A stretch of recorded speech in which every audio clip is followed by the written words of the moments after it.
Sukap yang malang. Senja yang kau kirimkan sudah kuterima. Kukira sama, lengkap, seperti ketika engkau memotongnya di langit yang kemerah-merahan itu. Lengkap dengan bau laut, desir angin, dan suara hempasan ombak yang memecah pantai.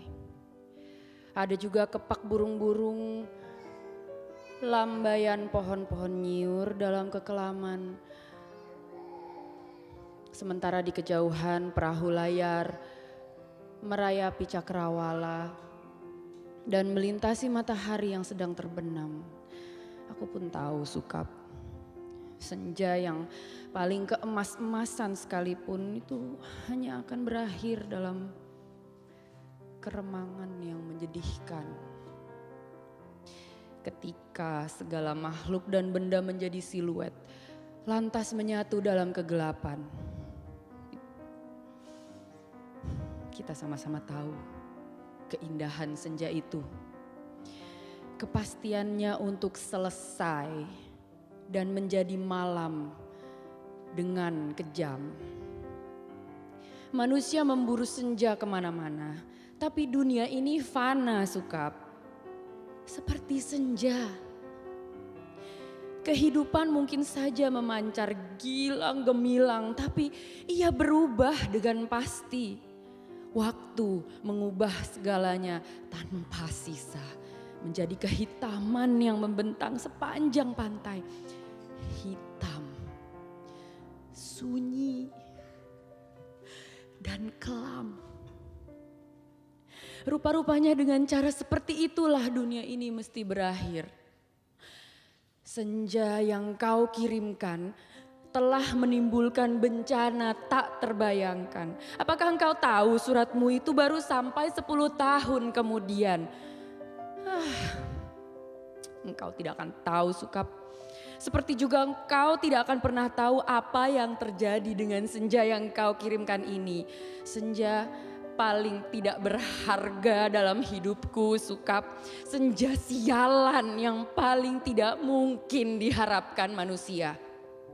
Senja ini baru tiba setelah 10 tahun.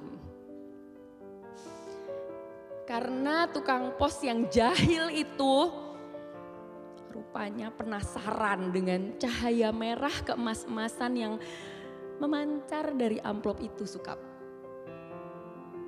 Cahaya itu telah mengganggunya semenjak dia menggenjot sepeda dari kantor pos, berkilau-kilauan dan memancar di tas surat yang tergantung di boncengan sepeda. Begitu rupa sehingga cuaca siang menjadi kacau.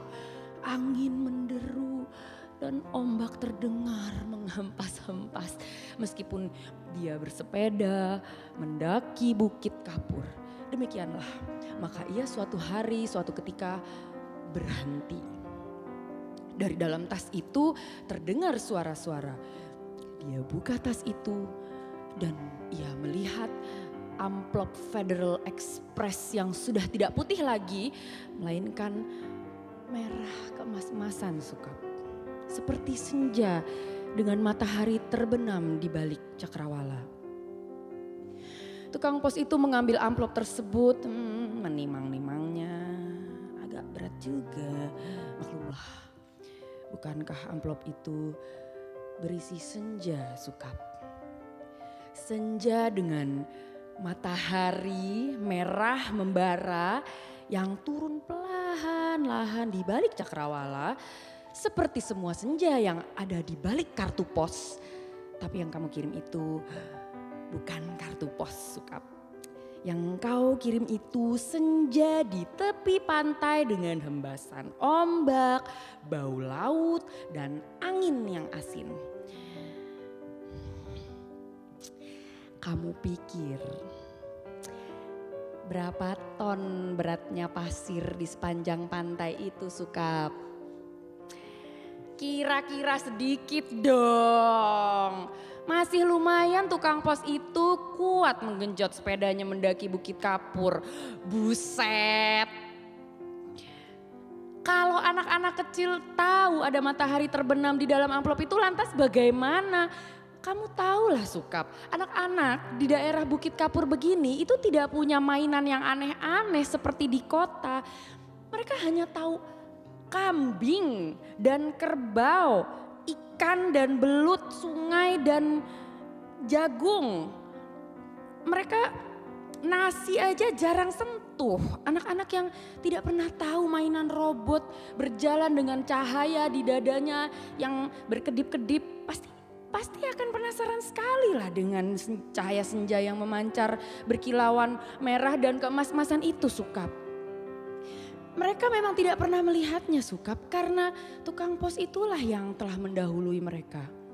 Ia menimang-nimang bungkusan berisi senja itu, mendengar-dengarkan dan akhirnya mengintip. Tentu saja di dalam amplop itu dilihatnya senja Sukap. Senja terindah yang paling mungkin berlangsung di muka bumi. Ia mengintip dan terpesona. Ia buka amplop itu. Sebetulnya menurut kode etik profesi itu tidak boleh. Tapi manusia manapun bisa melakukan kesalahan bukan? Ia buka terus amplop itu dan melihat senja dengan langit merah keemas-emasan di dalam sana, di mana mega-mega berpencar seperti perahu di danau, memberikan perasaannya nyaman dan tenang. Siapa yang tidak suka merasa nyaman dan tenang di dunia ini Sukap? Di sebuah dunia yang sudah miskin, masih bersimbah darah pula. Maka jangan salahkan tukang pos itu Sukap. Jika ia kemudian menjadi begitu penasaran dan memasuki senja yang terbentang. Tidak ada yang tahu apa nasib waktu. Ketika anak-anak akhirnya berkerumun di sekitar sepeda yang tergeletak itu, mereka hanya melihat cahaya senja kemerah-merahan yang semburat membakar langit. Amplop itu hanya bocor sedikit, tapi akibatnya sudah begitu rupa.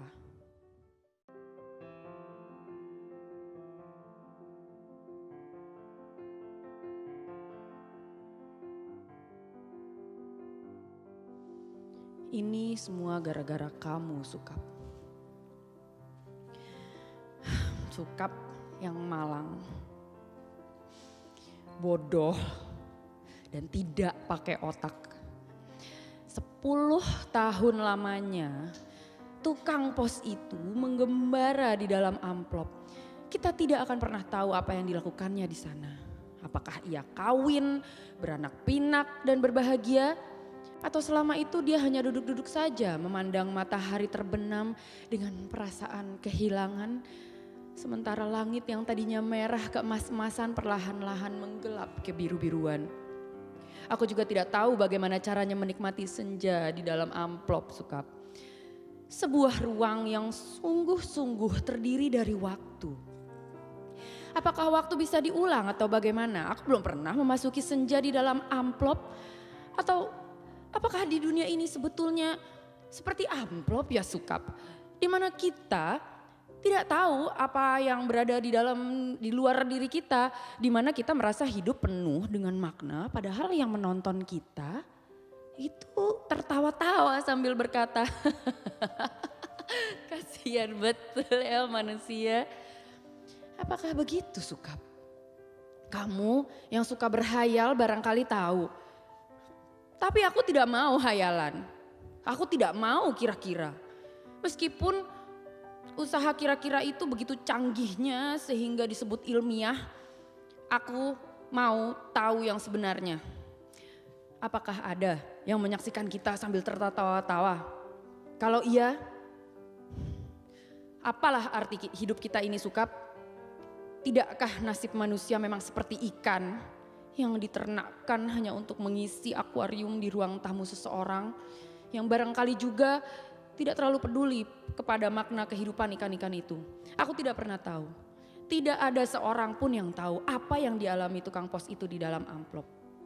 Sampai ia keluar 10 tahun kemudian dengan wajah bahagia. Ia sudah 10 tahun menghilang di dalam amplop dan ia tidak bertambah tua. Apakah waktu di dalam amplop tidak bergerak?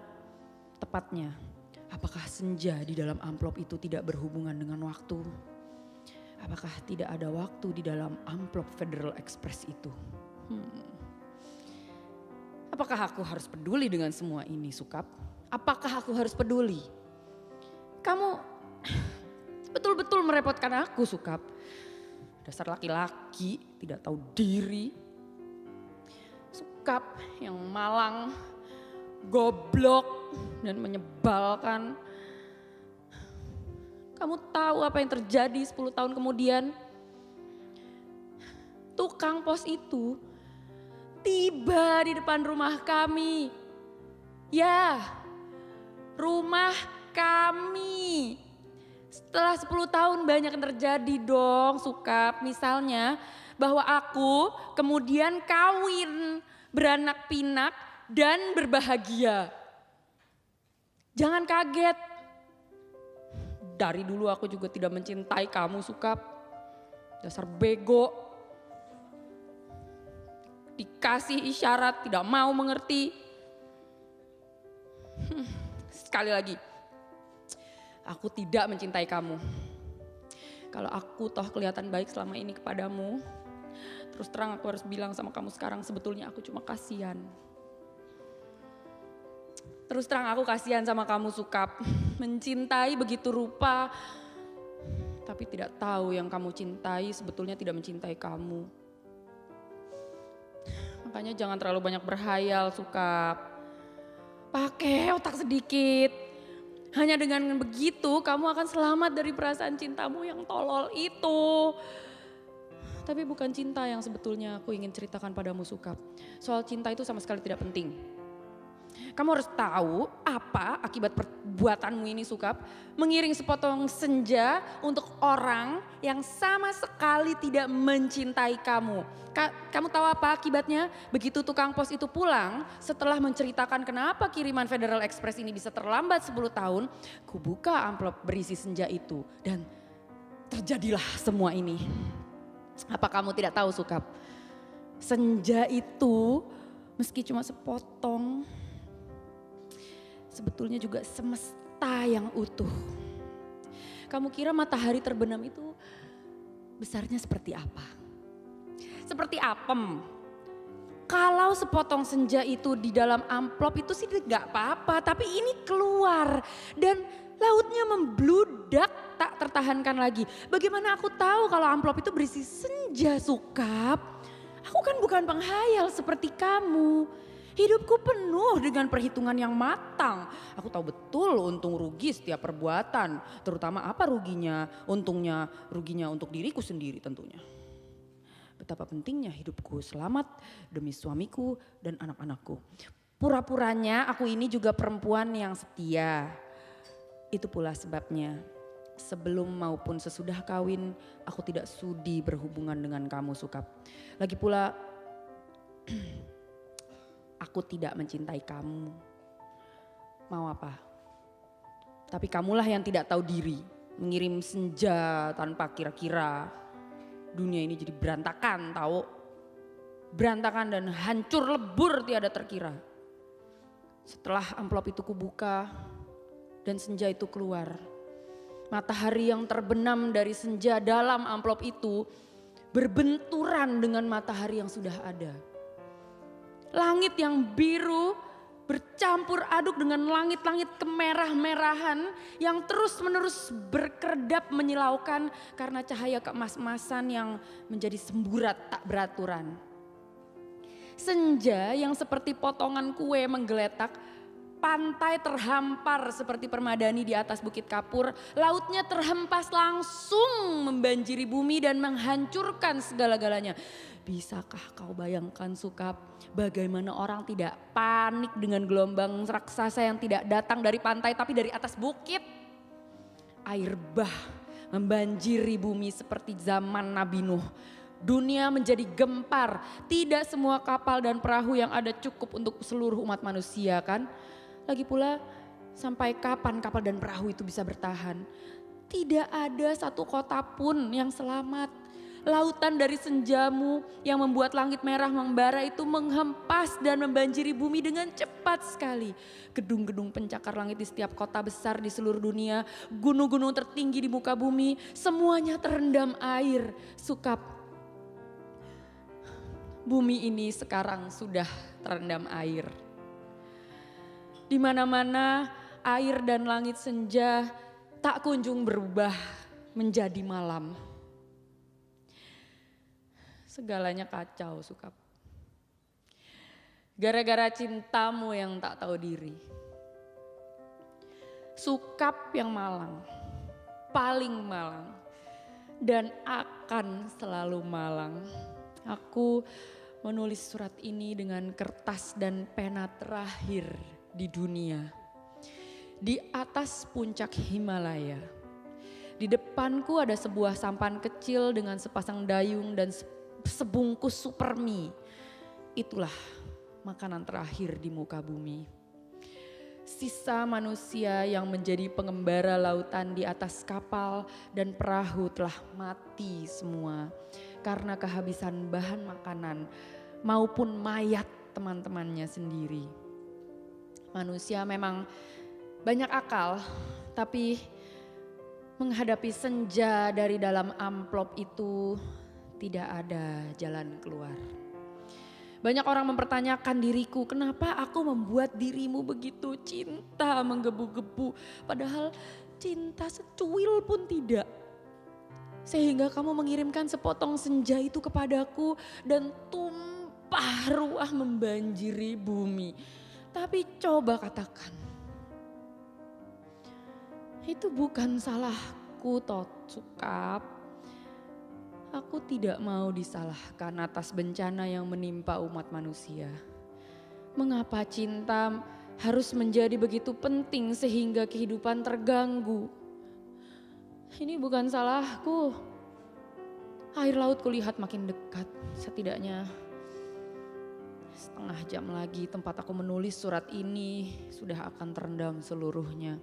Aku akan naik perahu, mendayung sampai teler, makan supermi mentah, lantas menanti maut. Akan kukirim kemana surat ini, barangkali kamu pun sudah mati, Sukap. Semua pengembara di lautan sudah mati, sedangkan di puncak tertinggi di dunia ini aku tinggal sendiri. Dari hari ke hari memandang senja yang selesai. Di mana matahari tidak pernah terbenam lebih dalam lagi. Semesta dalam amplop itu telah menjadi pemenang dalam benturan dua semesta. Namun semesta dalam amplop itu cuma sepotong senja, sehingga dunia memang tidak akan pernah sama lagi. Kalau aku mati nanti, bumi ini akan tetap tinggal senja selama-lamanya. Dengan matahari terbenam separuh yang tidak akan pernah turun lagi. Langit merah selama-lamanya. Lautan jingga selama-lamanya. Tetapi tiada seorang manusia pun memandangnya. Segenap burung sudah punah karena kelelahan terbang tanpa henti. Tinggal ikan-ikan menjadi penguasa bumi. Di kejauhan, kulihat ikan paus merah yang menjerit dengan sedih. Sukap. Aku akan mengakhiri surat ini.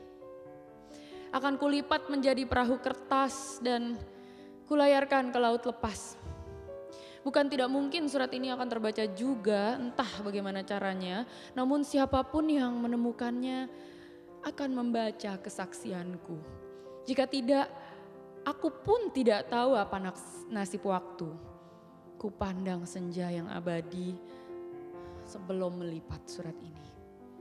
Betapapun semua ini terjadi karena cinta dan hanya karena cinta.